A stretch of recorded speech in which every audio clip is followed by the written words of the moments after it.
DP Cak Sringgel. Sugeng dalu pagi bicahe minggu. Alhamdulillah kesempatan seman silaturahmi wonten desa Bonderan. Alhamdulillah saged silaturahmi. Wah kula munggah ten panggunge nganti rantuk dalan. Lah saking kepiantun anteng lenggah gek madhep rene kabeh. Lho wayang ngene kok. Lah wong tontonane kene lho Mas biasa. Saking antusiasme warga mriki kok Mas. Wah, niki nek kula hitung niku jumlahe penonton dalu niki ngalang-alangi pelantikane Presiden Prabowo. Wah, bakul niku 2 kilo keng mriki. Macete ya Mas ya. Macet total napa malih niki mboten baen-baen. Piye Mas pun kendali kalian Mbah Camat Sawu, nggih Pak Muhammad Solah Sarjana hukum. Wah Pak kapan Pak nganggap wayang masa kalah karo Lurah Bonderan.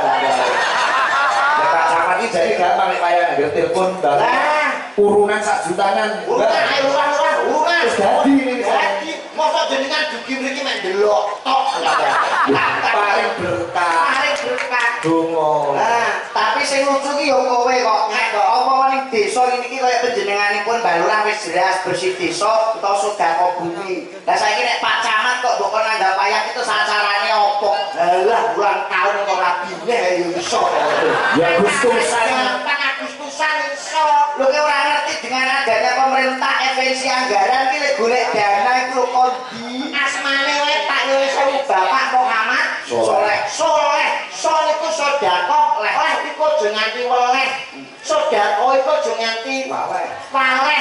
Ben opo? Ben entuk barokah Gusti Allah, somben sapa ngerti bar dadi camat dadi hansip. Kok malah norak? Bupati nek camat ki sak duwe bupati.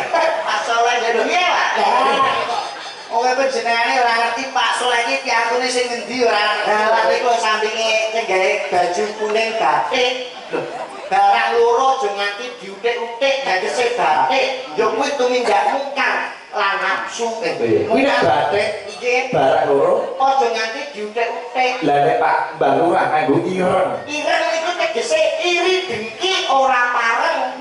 Lah kok sinden-sinden iki ngangge biru bisa rukun. Aja nganti tukar padu mundak memecah belah persatuan. Iki kok abang. Iki abang. Abang niku tegese aku bangga menjadi warga Bonderan awit dina iku kelakon ngane bersih desa kanthi nanggap wayang dalanipun Pak Sigit Arianto. Lah iki dhuwur iki kok ping Mas iki. Ping kuwi artine ping pira sampeyan arep ditimbaline ngene. Oh arep-arep wae sing ditanggapi panjenenganipun Pak Mas Lurah nek Mas tani aku Mas mane sapa panjenenganipun Pak Baru Priya Sukaca nggih. Priya Sukaca. Priya Sukaca. Sapa? Lho, Pak Lurah. Pak Lurah sapa? Baru Priya Sukaca panjenenganipun. Lurah ndi? Lurah Bonderan kene to Mas. Kowe ora kenal kaya sok-sokan ngerti asmane Pak Lurah. Coba nang persona Sigit asmanipun sinten? Mas Baru Priya Sukaca. Klentu lakon mriki mboten tepang. Kenal ya? Mboten Pak Baru tapi Pak Bargo. Oh iya. Niku asma nem-nemane sadurunge dadi lurah kenal karo aku ben-bengi ning Dong Banteng ra tau. Ngawur rek. Napa to, Pak? Ngopo ning ngono ngopo? Jenengan kok nesu niku ngopo? Kuwi papan surat becik. Ora itu. Lah rumah samu Pak Baru ning kono bertindak sing aneh-aneh. Ya mesti ning kono iku nggon tindak sing ora pas to, Mas. Ning kono Pak Baru kuwi menehi sosialisasi bahwa di Kabupaten Ponorogo itu harus bersih dari yang namanya komplet dan prostitusi. Lokalisasi ra ono benek. Alhamdulillah. Nggih, mergo saiki jamane online, Pak. Dadi ku Pak Soleh ngerti nggih Pak. Iki ngono Pak Soleh panjenenganipun wis ora kaya ngono kuwi wis menep atine menep penggalihe piye nata desa neta Kabupaten Ponorogo supaya guyub rukun sing spesial setunggal. Apa? Dalu iki bersih desa Bonderan.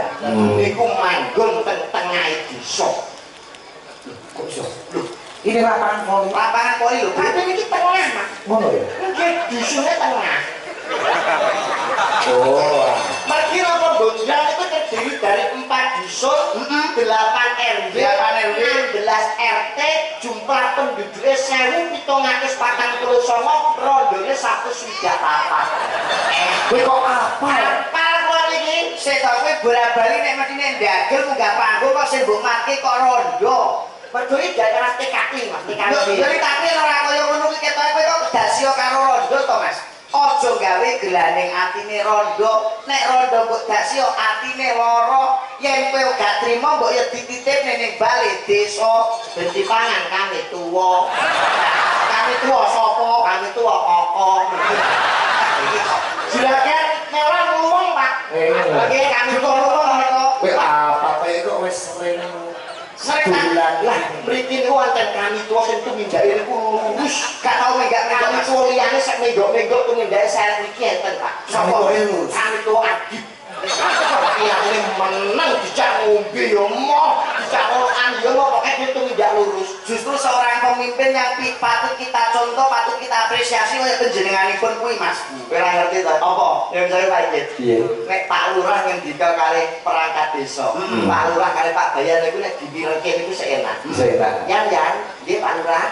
Nah, kabare warga piye sae Pak Lurah? Tasik sae. Penak satu lurah kali cara ya ngono seenak. Rek, nggih Pak Lurah. Dia kabare administrasi lancar Pak. Sing mboten enak dirungokne perangkat desa niku nek kami tuwa petuk cari. Kok iso ora penak? Umpami, piye? Saking akrate kan rasane nyeluk Pak wong kanca. Kanca ning cari Agus, aku kami tuwa koko. Kami tuwa karo cari. Cari Agus aku tau wae. Iki upama, iki upama. Upami Pak. Aku cari Agus, cari aku kami tuwa. Dirungokno omongan yo umpama tak takoki. Rek, ana apa-apa? Arep ning ndi Rek? Nonton wayang ning Bondrang apa? Numpak apa Rek? Ya numpak sepeda motor wo. Sepeda motor apa Rek? Suzuki wo. Lho, enak Pak. Susu tengah enak to. Jawab kowe nek jawab saiki takon aku. Apa wo? Apa Rek? Arep ning ndi wo? Arep nonton wayang Rek. Rene numpak motor to wo. Numpak motor Rek. Motor apa wo? Suzuki Rek. Jadi Pak Darus si benjing carek kali-kali tua ojo tuh omong-omongan. Orang enak jelas itu ngono. Nah terus ini nonton desa dia kok gak itu omong-omongan kulo. Pak Joko Bayi lho. Boyo, iki lek ngomong kowe ku ngomong pisanan wis kleru lho. Arep ngalani mungkar lanang napa nanti kleru mungkar lanang suni wae lho Pak Igit. Wong lek bajate berarti desa leres Mas. Wah luar biasa piantun mriki nggih Pak Igit 3 hari berturut-turut. Kalau ben menika wonten gajah-gajahan, reokan, terus sak menika dipun antar-antar ini istighosah bengi iki wayang kulit. Termasuk syukur marang Gusti Allah Subhanahu wa taala. Menika kula damelke pantun Pak Iki. Cocok. Kaya apa? Tuku jenang ning pinggir sawah, muga-muga warga Bondrang sansaya barokah. Amin Allahumma amin. Awal-awal. Bener-bener. Iya terus Iki tuku jenang ning pinggir sawah, omah. Nah, dikasih lho. warga Bondrang saya barokah. Amin. Nandur brambang ning pinggir sumur. Warga Bondrang panjang umur. Oh, ini melok kalian ora kowe pantun. Klungsu-klungsu iki nek melok udu. Kebaya biru pinggire genteng. Apa kuwi Pak Baru kula rokoke dereng. Kowe ora ngomong kuwi piye? Lah ya apa? Dadan kok ngemis iki Mas. Ngemis. Sangu. Kowe arep jan rokok pirang bungkus? Boten iki kowe kok nyemoni, lho kok nyemoni panjenengan kali Slendro. Nek kok ndongakno kuwi ora usah gawe pantun. Lah piye? Ndongakno niku sing sak lumrahe, sak wajare ben malaikat nek nyatet ora bingung. Oh, Ndongakno kok pantun cobi jenengan imam salat niku. Piye? Ning budal sekolah ngombe es krim, alhamdulillah Rohman. Wah, dadi ning pinggir alas kula udu biro pindah. Dongo rasa pantun. Dadi ra itu nganggo pantun, semua dongo kok dipantun. Kula tuku dadi ning pinggir alas kula udu biro pindah. Oleh tapi bingung iki jane opo to. oh bener jero pantun.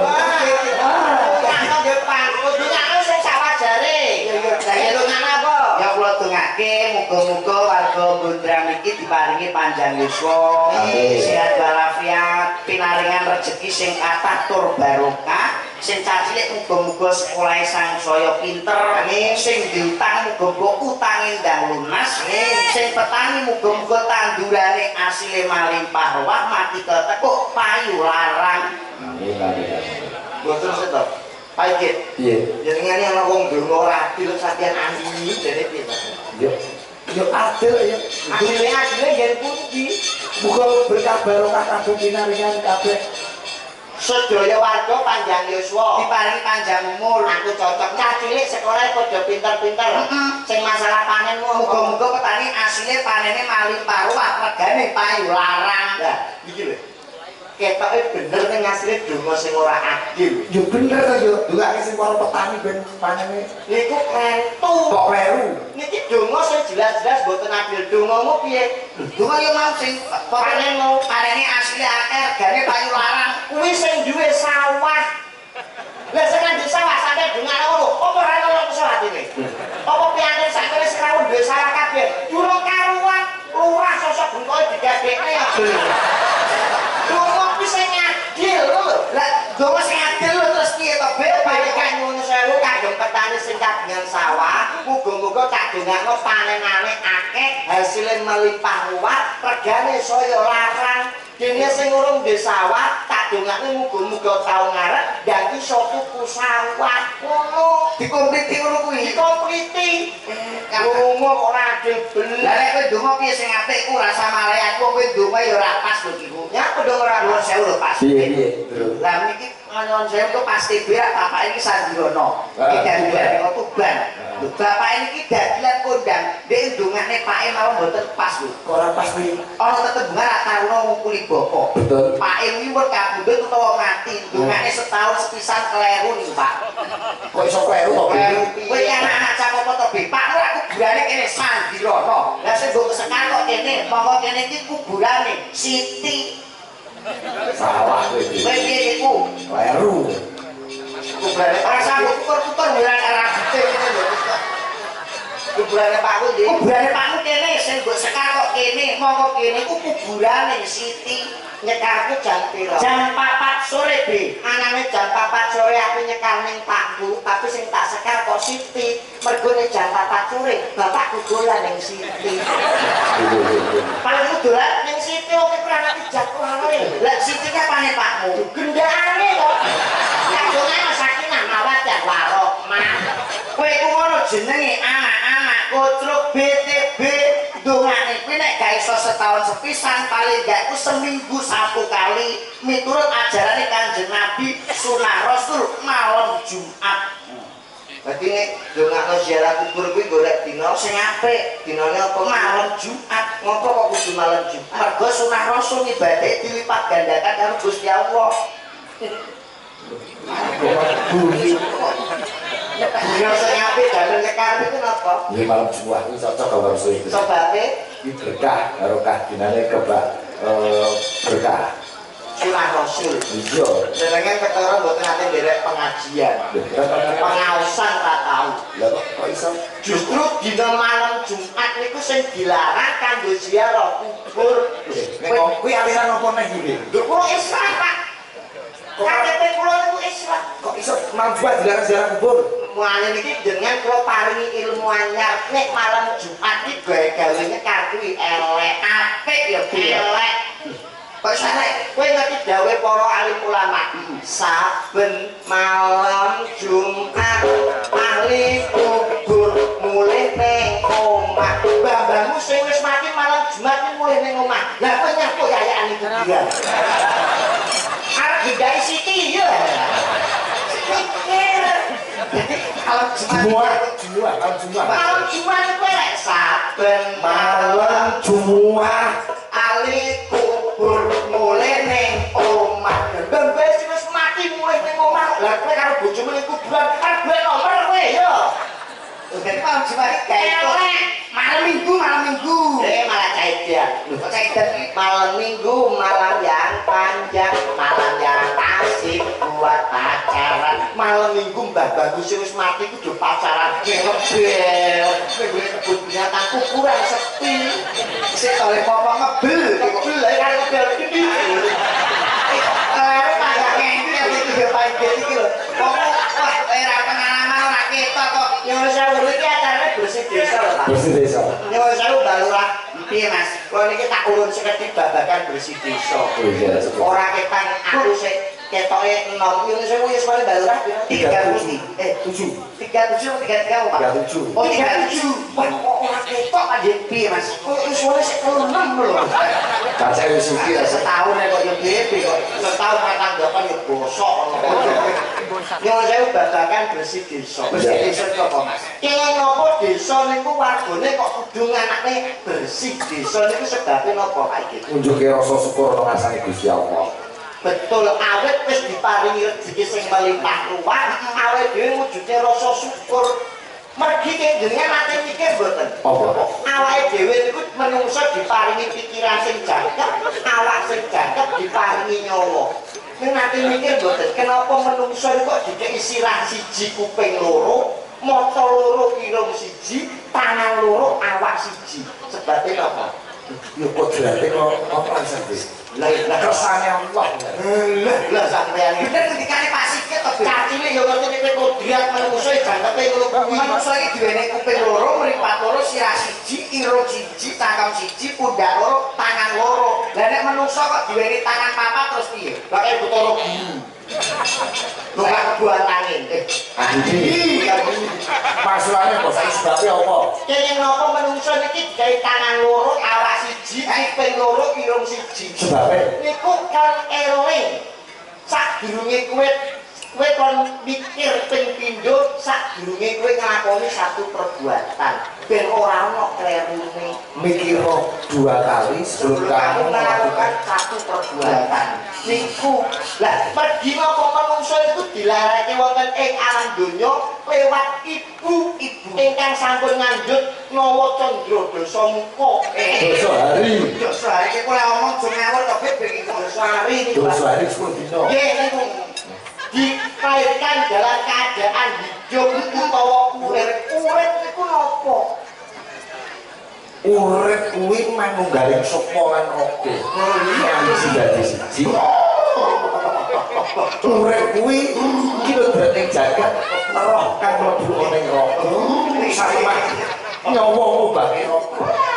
urip ku mlebu metune ambekan B ngapa ya ngerti nek urip mlebu metune ambekan KTK takon ya mesti jawab ngono lah saiki nek urip ku apa dalang iku modal piwulang tegese babagan Jawa niku kudu ngerti napa meneh urip iki paringane Gusti Gusti sapa Gusti Benowo Gusti Allah. Kak nek omong ngono ki dadi urip niku napa to jenengan pengen ngerti tegese urip jenengan kudu goleki ana ngendi dununge kayu gong susuing angin banyu perwitasari sangkan paling dumadi kiblat papat 5 Pandhawa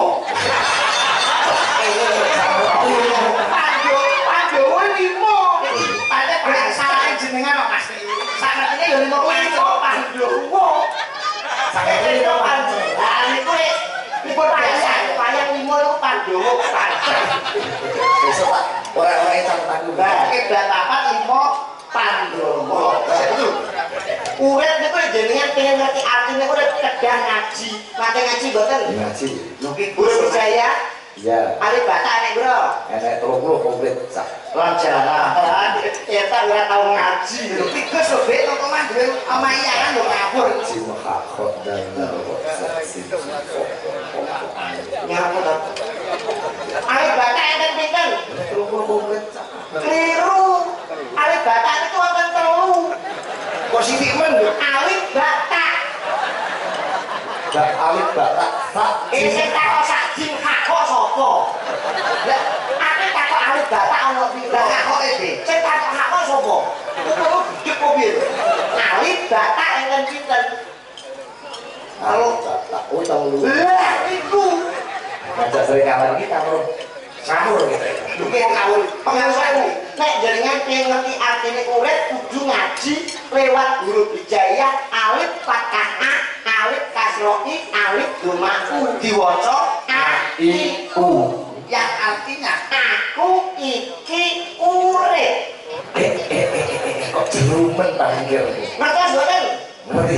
ngerti nggih A I U. alif fathah a Alif kasroh I alif doma U A I U aku iki urip. Percaya mboten? Percaya. Oleh ku golek kuwi nyemplung kang segoro. Segoro iki masuk petuk kalau supong bok. Ruci Bathara. Ngomong kok yo pas to ben kita Google aku iki urip lah. Nyuwun sewu, urip kuwi asale saka sapa? Urip asale saka Gusti lumantar Bapa Biyung. Lah sampeyan kedawan lho tak Gusti Bapa Biyung. Lah saiki nek urip kok gak asale saka Gusti, saka Biyung, saka ngendi to, Mas? Urip niku asale kawiwitan saking Bapak Ka'bah, Bak Asrobi, Bak Domabu, diwaca Babibu yang artinya Bapak Rabi Ibu. Iki lho, sampeyan juga ojo macam-macam karo ikrok loro kan. Lah, ikrok kok umpuk. Jaya loro sombonge lho.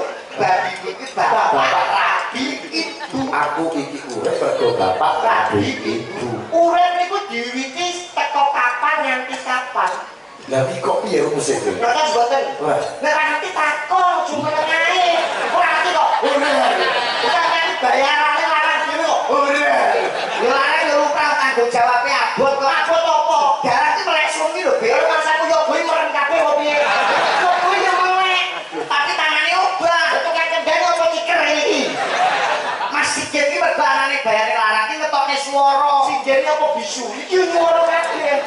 Tanggung jawabnya nunggoni wayang iki lho, Be. Aku takut ora nggo debok kowe lho. Rene teko numpak mobil, rokok ngopi nyedok tok. Oh, 100 juta. Enteng kuwi. Ya aku tak Be, mergo tanggung jawabnya melek suwengi manggon ngarep nunggoni wayang iki. Jaga pagelaran, kok jaga pagelaran. Sing abot jaga pagelaran iki dalang. Kok sapa? Tukang diesel. Nek diesel mati, lampune mati, sone mati, dalang arep apa? Merongos. Menurut tukang diesel tak ganti. Ganti denawon. Babibuku Bapak Rabi Ibu urip diwiwiti saka tak kata tak kasroti tak yo matu. Tegese Nek diwaca tak itu yang artinya balita nganti tuwa. Iki yang dinamakan siklus kehidupan sing dijenengo urip. Lah wong urip iki kudu golek gendakan. Ana bapak iki ngawi malah manusia sebagai dari iman. Nah, wong urip iki kudu golek kebajikan atau kebaikan kok kerjaan gitu. Wah, iya Mas. Aku gumun ngomong segala. Apa ternyata asmanipun garwanipun panjenengan kali Pak Baru niku hampir sama. masuk garwane Baluran Budian. Tapi kali sayang Pak, Budian aku Bubidan palu wae bumbunya tele tenan. Lah tele Bubidan yang mesine pasien nggih. Jangan lupa ya 3 kali sehari, pagi, siang, malam. Balurah yo ngono. Manten anyar Mas, ojo lali sedina telu isuk awal bengi. Bar ngono Pak Baru, maku itu tele. Maksudnya itu dikon ngombe obat atau ngojo obat, tapi ya nyuwun sewu to Mas Sigit. Mas Sigit karo Mbak Dian kaya Pak Lurah iki padha sayange, padha tresnane. Mergo garwa iku sigarane nyawa apa sigarane jiwa. Napa nggih jenengan sayang kali garwane, Pak? lahir batin sayang. Ning ndi tak kentul wae ning ndi. Direwani pecahin dodo. Mutahe kuwi. Upama apa-apa jenengan saged mlabui. Mabui. Sanes kula takoni. Apa? Umpama garwane panjenengan niku dicolong wong. Ku tak goleki paling. Jalur tebusan 200 juta. Tak goleki utang. Diculik. Lho, kamangka sampeyan iki jatuh. Dadi wayang wis ra duwe omah ngontrak, mobil sewan. Apa yang Anda lakukan? Mbok golek paringi dirembuk diskusi. Ora iso lho, palinge wis penculik kok diskusi. Jalur tebusan 200 juta. Nek ora dituruti bojone sampeyan arep dipateni. Apa yang Anda lakukan? Ya ditelepon lapor polisi. Lapor polisi ngerti langsung mati bojone sampeyan iku jenenge ra tresno. Lah nek kowe karo bojomu ya tresno. Aku tresno. Kowe tresno tenan? Tenan Mas. Upama pendelalah jatuh tanggapan ora tau ndandel ndak patek payu nomah ora ndi apa-apa. Delalah bojomu iki diculik karo wong lanang njaluk tebusan 50 juta. Piye kowe? Ditanyang lho. Lho wis cukup karo aku sadurunge ra dikaro aku 300 budal lho Pak. Mosok bisa 50 juta. Lah bojomu apa piye iki? Kurang. Oh, B.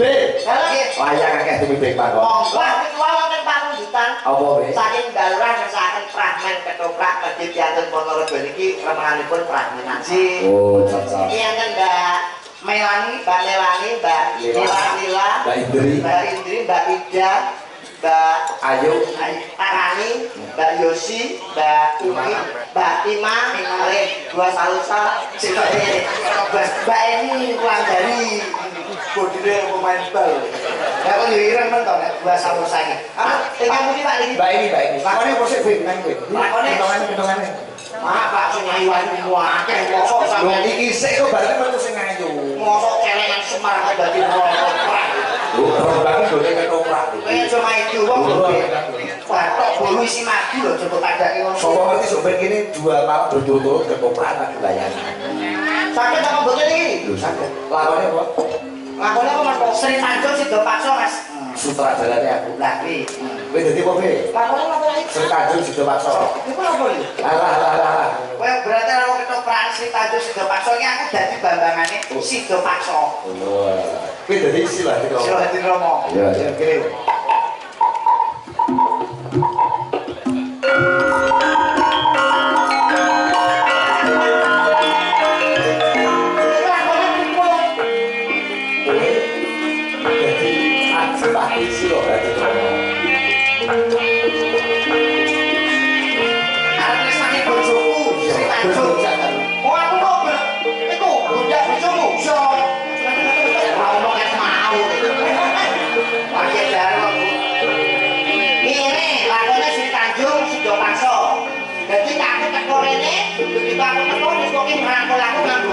Tapi aku retok begini. Mo, kowe mo, belum aku. Lah kene iki mo, iki aku arep pamitan karo bojoku. Sri Tanjung aku sing teko ayu.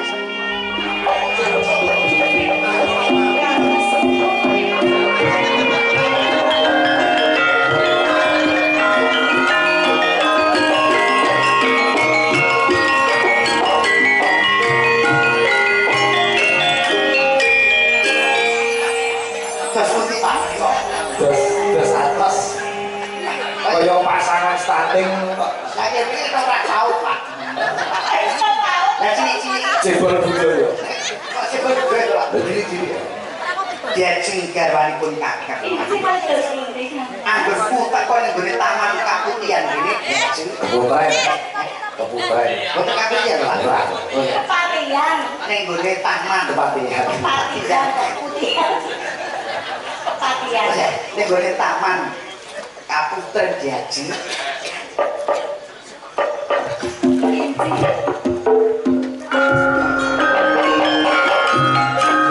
Lagi wae marang suwan gone Gustiku, aku supaya mati bareng raja kanggo kawulaku Sri Tanjung. Kalau siramu ning omah bae, aku tak pati bareng raja. Aku jaluk pamit. Aku durake muga anggonku padhos bareng raja ora mau kalangan saja apa.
Kanjeng Adipati.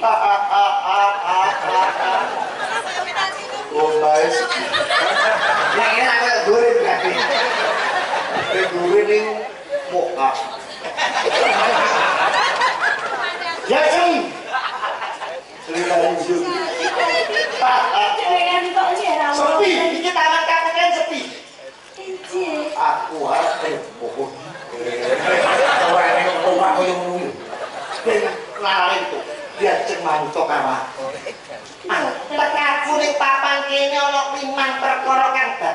akhirnya karo siramu.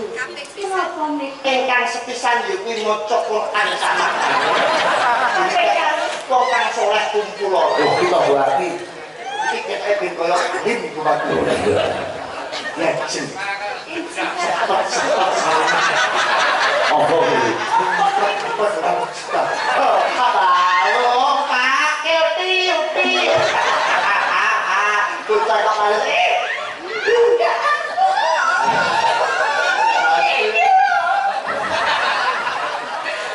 Kok nganti sing loro ki ora gue. Kok nganti loro. Pak lo gede.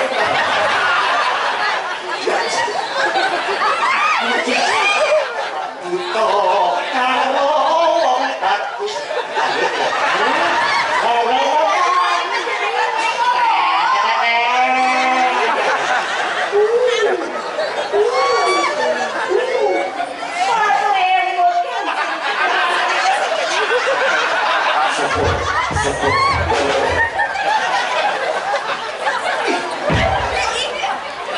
Manut dadi bojoku ya wae kae.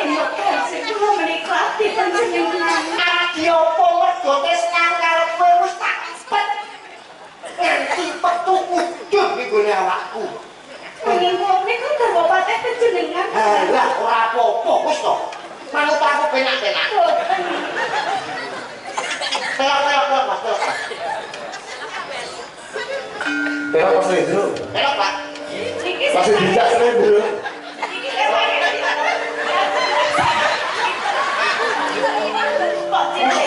Masa yo bisa hake lho. Aku bisa wi.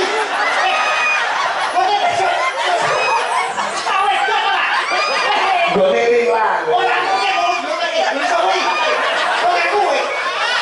Ora kelainan Raga. Raga. Kok cowok boleh duit dikai gambar reok jadi lalu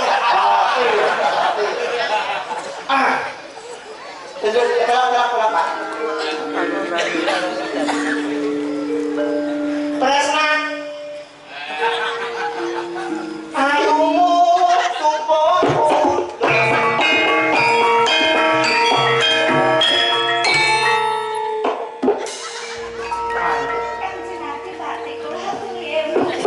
sokor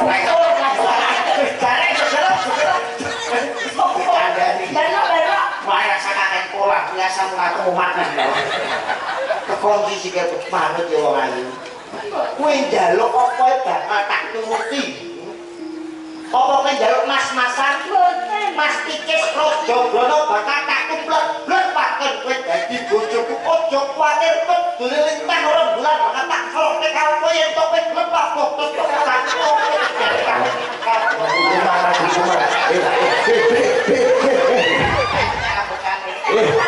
Nek gandrung iki nganggo ambekan. Omongan iki alon-alon. apa tau Nganti kentekan napas. Donya ora ono limo jagat ora ono papat duwe mung siji. Yo mung kowe ambekan. Ngono. dunya ora ana lima jagat ora ana papat ing bumi yo siji wanita sing tak tresnani Ambekan. manungsa karaku tembung gila nggonku padi wanita sing kaya kowe ora ana liya mung kowe diajeng mulo ana papan panggonan kanggo nganggo wae katresnanku ten wis aku blak iku supaya kok dadi aku karo kowe Ambekane aja lali. Sakalimat ambekan. ayumu tumpuk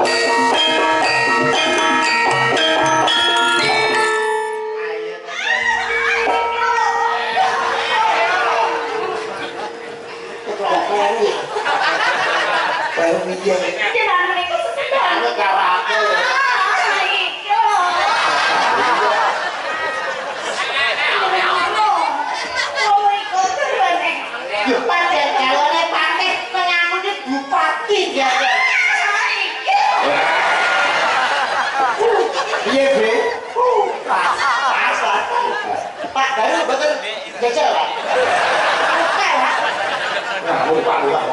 Lurah karo kowe wong ayu tumut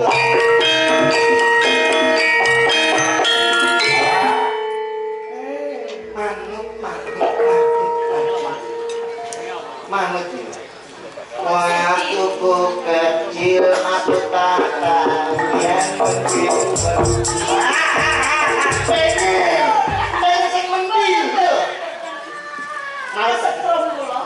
manut kok arah disekseni Pak Camat karo ora ora isin.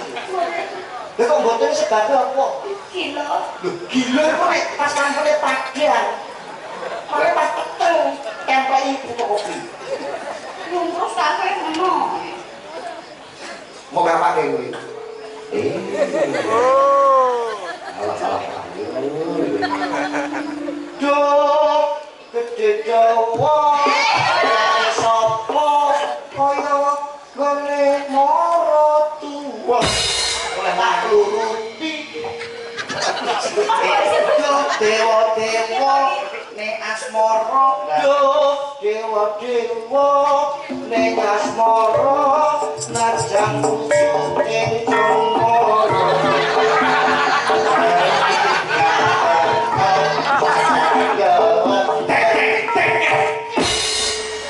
Ketua segandrung sing apik Lanjut. Gelem ra gelem bengi iku lelaki karo lengsun. Yen nganti tak gawe kewalo ora bisa.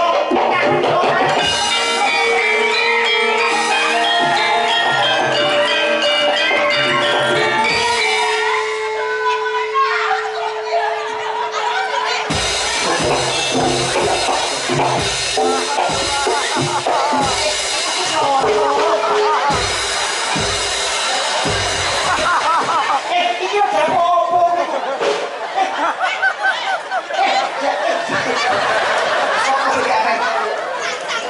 Iki ora kone apa. Gabilani Gusti Putri ini Pak Balu. Karo lase ku ketok. Lho iki ora kone apa iki?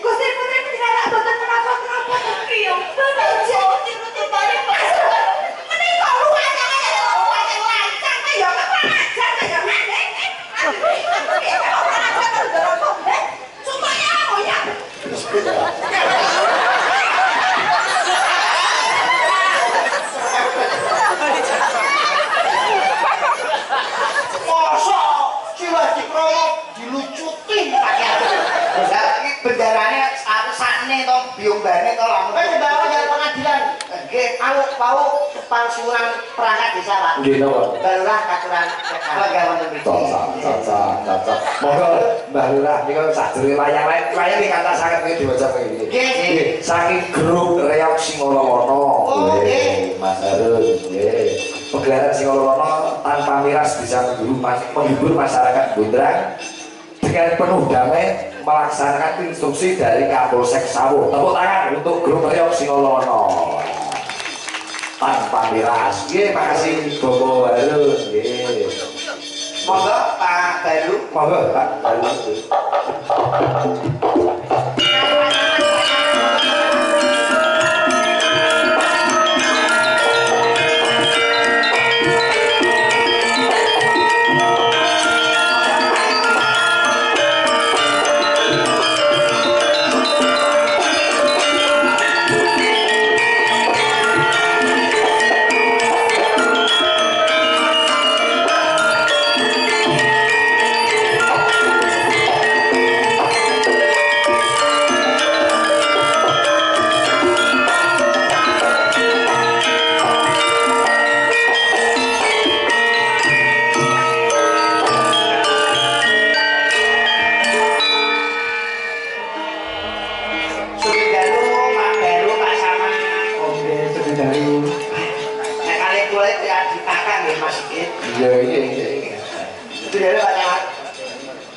Mas Baru Pak Baru. Nggih monggo baru maring Jawa baru.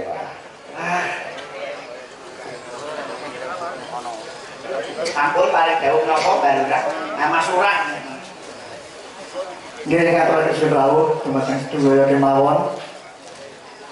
Nggih mugi punika dengan diadakannya wayangan malam ini bisa membuat masyarakat desa Bundrang ayam tentrem bahari ujung. Amin. Pun di kemauan deh nyanyi ya, mungkin kalau Lagu napa? Lahirnya apa menika Mas Lurah? kan batu rintang lurah. Oh sinten menika? Sak Kecamatan Sawah nggih. Nggih kalau sing Jawi berangan. Dia jauh perwakilan Demak-Demak ing kecamatan. Sinten lho? Dia jauh. Oh, iya. Lagu nipun apa menika? Derek. Derek daerah. Seperti apa kan sana. Ayang-ayang. Ayang-ayang. Oke, ayang. Sakit Mas. Gila, bisa Mas. Dibawa dibantu. Oke, Mbak Yosi Jeprat ini. Ayo sih Mas. Ini dibantu Mbak Lurah tak sampai. Ya, ada tok tanpa keyboard iki tok ampu iki. Lah, niki lho, hebate cakrane rak iki musik tapi sedigarap gamelan. Oh, lagune ayang-ayang nek dikacani Mbak Yosi dia ora iki. Pakai Pak Lurah yang nyekar, Pak Camat yang nyawer nggih. Wis ora sembrono. Kemarin berkah Pak. Iya. Coba Mbak Yosi, Pak Lurah, Pak Camat ayang-ayang. Yuk, dados cok.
remen kalih anu campur sari Pak nggih. Nggih.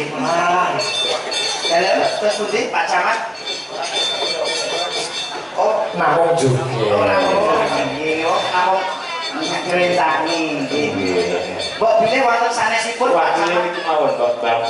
Sinten? Bang Lara. Kira-kira Bang Lara. Oh, Bapak. Bapak boten kersa dada-dada. Mbak Sawu. Oh, Mbak Sawu. Oh, sami mboten kersa menika. Nggih, boten apa-apa. Nggih. Panci nggih mboten kersa, mboten sah dipeksa nggih Pak Ikit. Nggih, boten apa mengki sidene nggih saged membahas. Iya. Mbak Prayungan ceritanya ini. Iya, Mbak Prayungan. Karena Nah, Prayungan. Nggih. Kersa apa mboten, Mbak? Sinten Pak Camat sinten?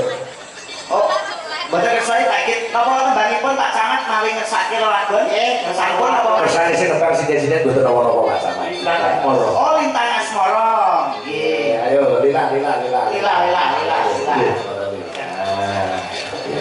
Cocok. Nggih. Wah, pambutan kathah saking ibu-ibu pawon. Wah, nyuwun tombo kangen. Wah, Saking rekan panitia memane kalih umpama. Oh nggih. Katur padaran wonten ing pentas musik dalu sedaya rombongan cakrekan wonten ing Kitha Raya Ponorogo. Nggih. Selamat dan sukses kegiatan bersih desa Bundrang tahun 2025. Mugi-mugi Bundrang semakin maju tahun ngajeng layangan malih. Amin. Nggih. Saking putra itu Bobo Alrum Bobo sudah 3 FM. Oh, putra Pak Yadi. Nggih. Nyelagon dikit kangen. Oh nggih. Saking Pratama Multimedia. Oh, Mas Dikit Pratama. Oke. Lagu Lintang Asmara. Mbak Lila Pangestuti iso Lurah Bundrang. Dados.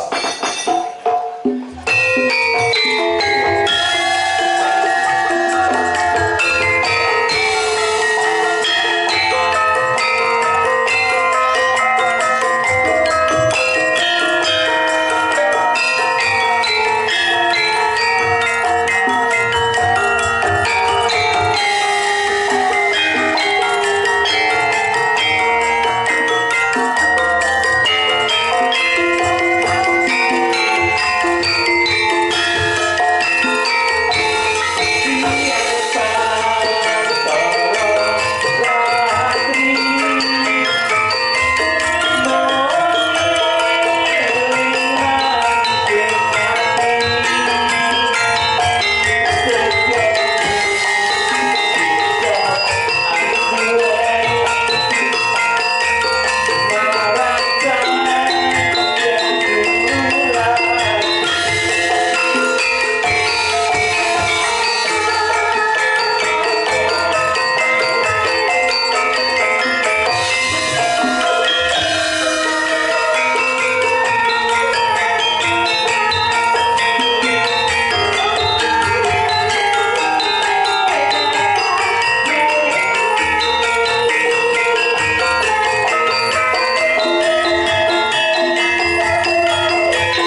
baru matur nuwun Pak. Napa to Pak? Pak Revolusi mawon Pak Camat. Pak Camat